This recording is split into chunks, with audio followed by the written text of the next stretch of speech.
you'll see a lot of times when I'm talking about some of these irrefutable experiences, I'll rub my arms or whatever, because I get a chill down my spine, and you get, the classic chicken skin that is indicative of terror versus just fear. And a lot of my colleagues have the same.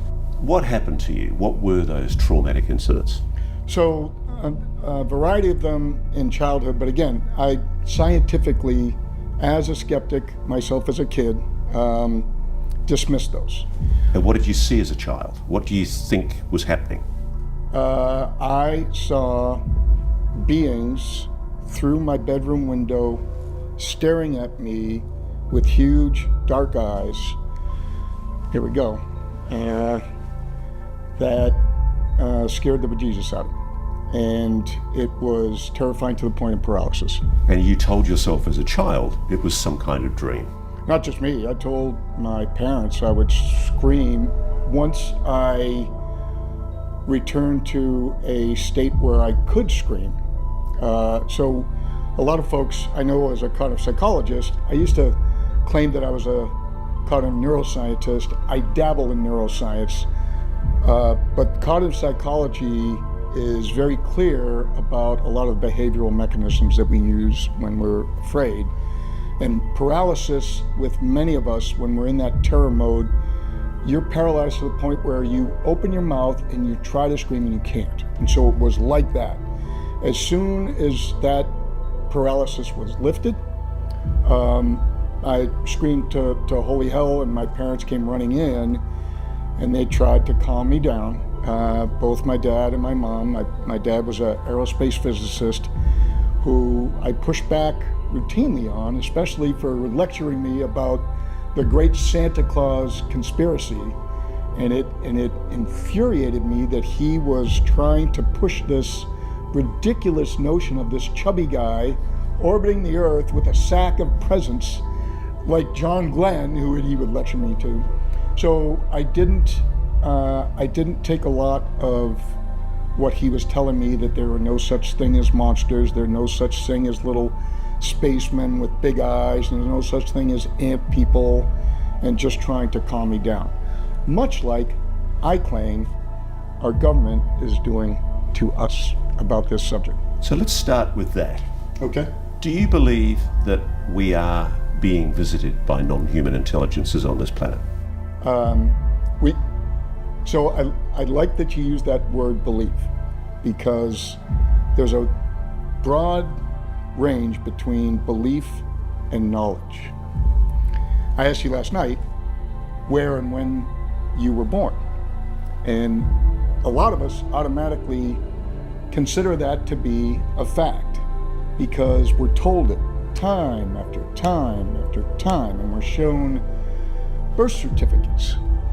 But that, I don't know that I was born in Idaho Falls, Idaho in 1959. I have to believe it because I don't have any alternative. But I do know that I attended Burke Elementary School in Peabody, Massachusetts in my young years. I know that I attended Peabody Veterans Memorial High School from all of the deep emotional experiences that I had. So emotion is a really, really important aspect of this. So I know that. The reason that I believe I'm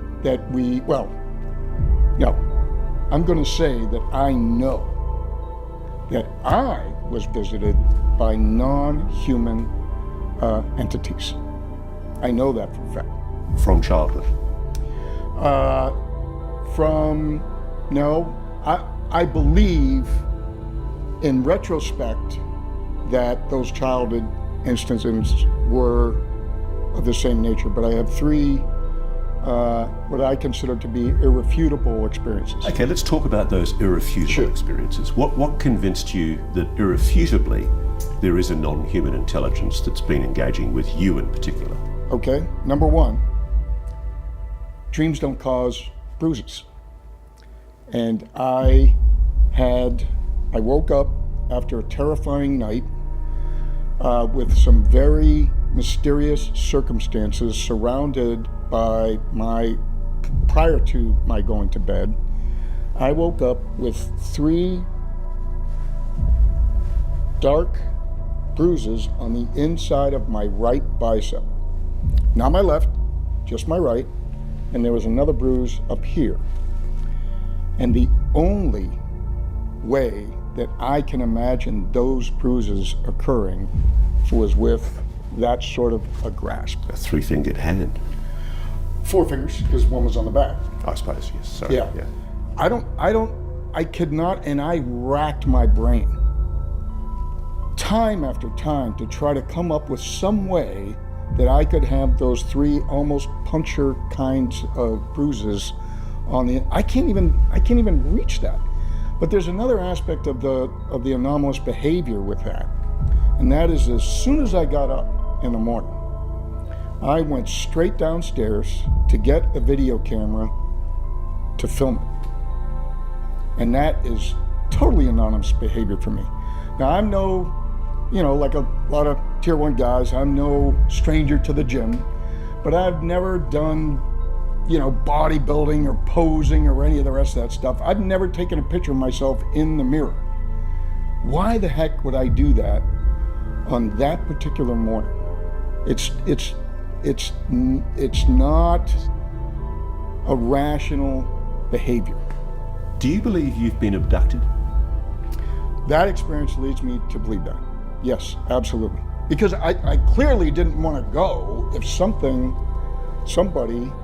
or a non-human entity, I think it was a biological robot, but I didn't want to go where it wanted me to go. So technically, that is the definition of an abduction, right? You never had any exposure to UAPs in the course of your operations Never. as a serviceman? Nope.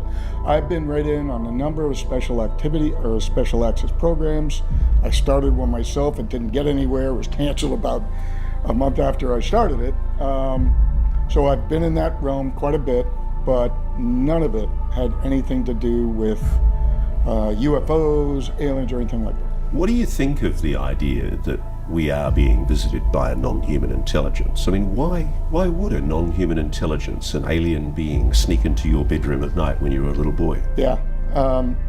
So to me, it's a numbers game, right? When you look at the age of the Earth, when you look at the billions of stars seen by Hubble, and then galaxies seen by Webb, I mean, the numbers are just astronomical. So when all of that stuff, it makes no sense that we're the only, it's such an arrogant perspective to take that we're the only ones. So in and amongst all of that, a wide variety of visitors have come to our little island in the ocean, just like a wide variety of visitors came to the West Indies and came here and there. So here's the counter question I would pose to anybody that would ask me this. I pose to you. If you were part of a culture sailing from Australia, westward or eastward, wherever you want to go, and you come across an island full of life, are you just going to sit there, or are you going to study it? It is a natural curiosity that all beings have. And so I believe that at least one or two, from my perspective, 2 species are visiting us, and I feel like many other abductees, like a lab rat, that we are being prodded and poked and experimented with as part of scientific discovery.